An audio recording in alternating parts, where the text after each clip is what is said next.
Muito bem, pessoal. Então vamos aqui para a nossa terceira fase, que é a descoberta das verdades iniciais.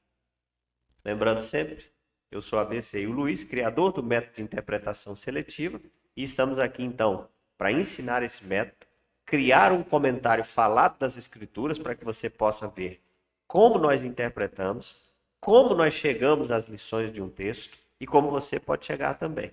E ao mesmo tempo, aqui eu te ofereço a oportunidade de ter a aula demonstrada, falada e o e-book da aula para que você possa baixar gratuitamente e acompanhar a aula.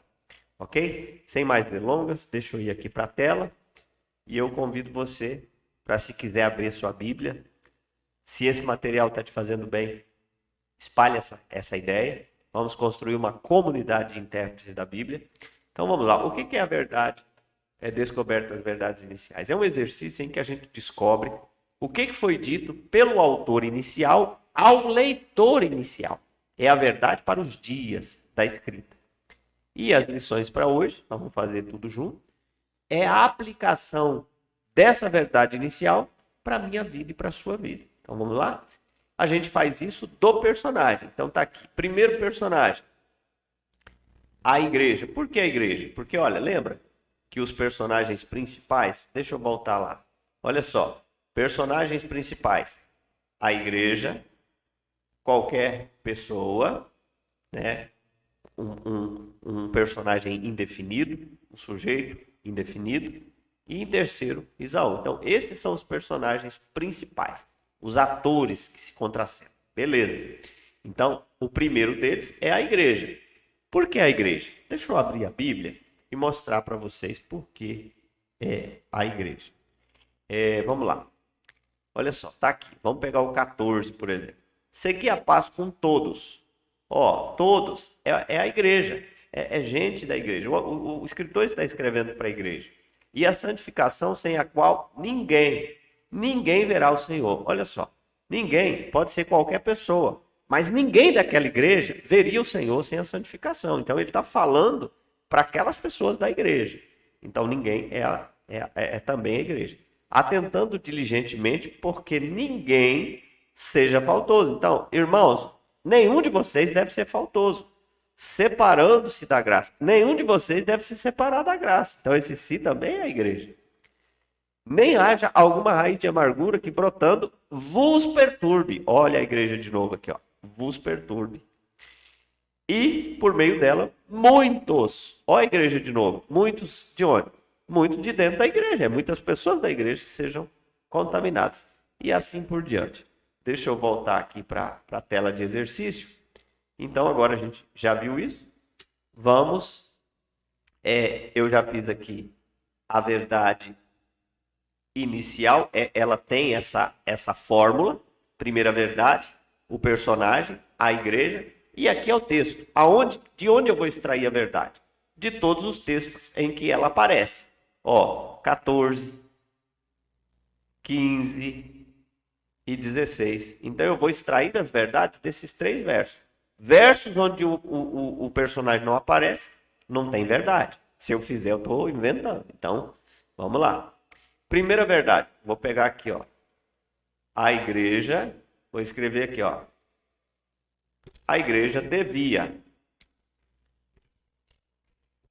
A igreja devia. Vou pegar o texto inteiro, já sei que dá, ó. Puxar ele para cá, colocar em vermelho para destacar, mostrar que isso aqui é a Bíblia.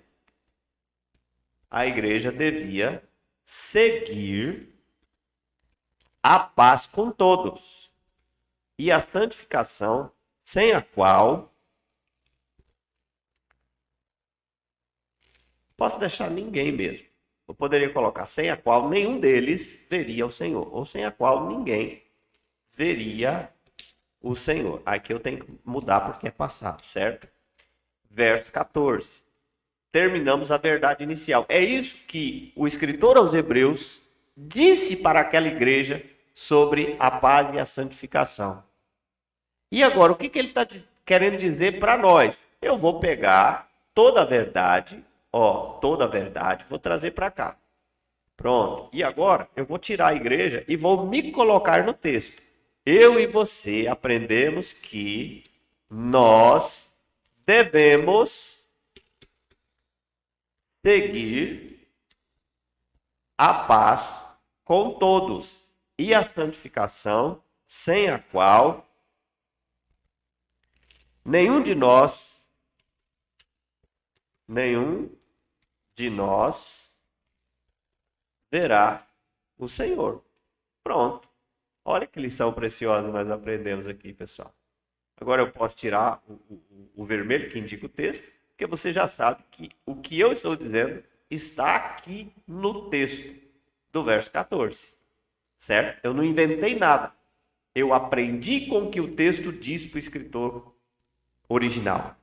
É isso que faz desse método ser maravilhoso. Você não altera as escrituras.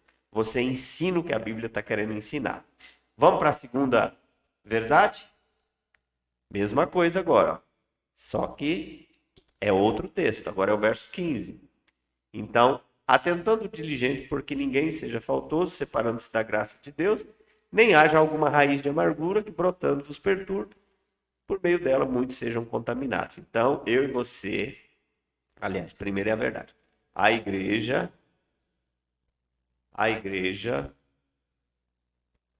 devia, vou pegar o texto todinho, ó, olha só, vou pegar o texto todinho, olha só.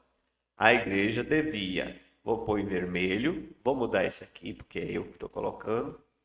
A igreja devia atentar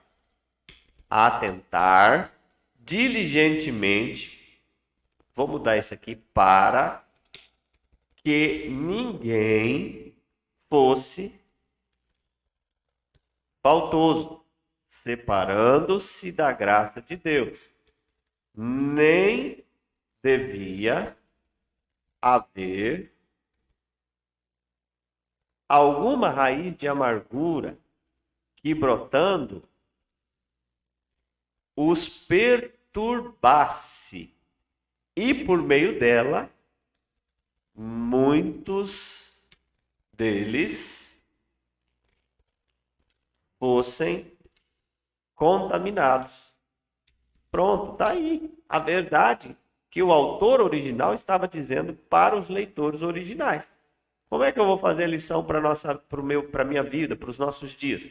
Vou colocar aqui e vou dizer o seguinte: eu e você aprendemos que nós devemos atentar diligentemente. Eu não vou alterar nada, pessoal. Eu posso mudar. Ó. Devemos atentar com todas as nossas forças, com toda a nossa preocupação. Eu posso ir para um dicionário e traduzir a palavra diligente, né? Para que nenhum de nós seja faltoso, separando-se da graça de Deus, nem deve haver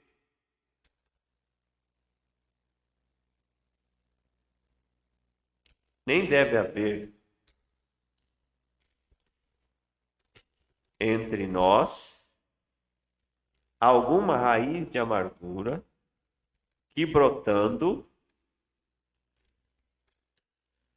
nos perturbe e, por meio dela, muitos de nós seja contaminado. Pronto. Tá aí, ó, a lição que nós aprendemos para as nossas vidas hoje. Beleza. Vamos então para a terceira lição. Terceira, é sempre igual. A igreja, nem haja algum impuro ou profano. Então, a igreja não,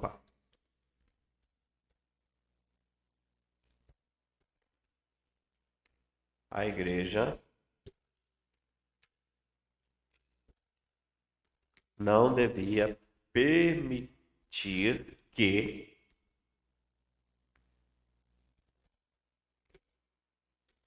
A igreja não devia permitir que, vou pôr normal, pegar o texto inteirinho, vou trazer para cá, botar em vermelho, porque é o texto. A igreja não devia permitir que houvesse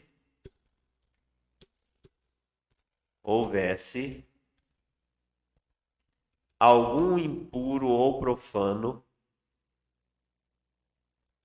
que houvesse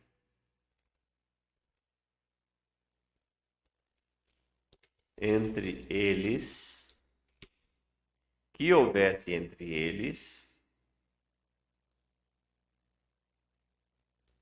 algum impuro ou profano, como foi Esaú, o qual, por um repasto, vendeu o seu direito de primogenitura. Pronto. Terminamos aqui a verdade. É isso que o escritor disse lá para eles. E o que ele está dizendo para nós? Então vamos lá.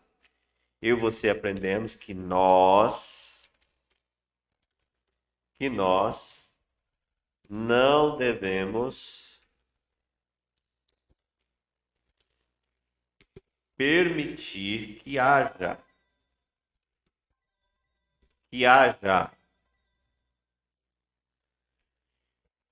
entre nós impuros e profanos, como foi Esaú, o qual por um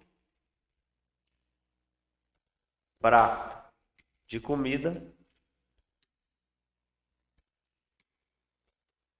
vendeu seu direito de primogenitura, vendeu a bênção de Deus, vendeu a graça de Deus. Então esse texto está nos ensinando que a gente não deve permitir que entre nós existam pessoas que desvalorizem a bênção, que desvalorizem a graça de Deus. É uma lição que nós estamos aprendendo aqui. Então nós terminamos as verdades e as lições e agora nós vamos fazer a conclusão e o tema. Essa metodologia, o tema, é a última coisa que a gente faz. A gente descobre o que o texto diz e aí a gente tem um tema. Eu não preciso me preocupar com que tema eu vou dar para o texto. Eu descubro o tema facilmente e eu desafio você então a ficar comigo e continuar assistindo essa aula. A gente volta então para fazer a conclusão e o tema daqui a pouquinho depois de uma água. Ok? Deus abençoe.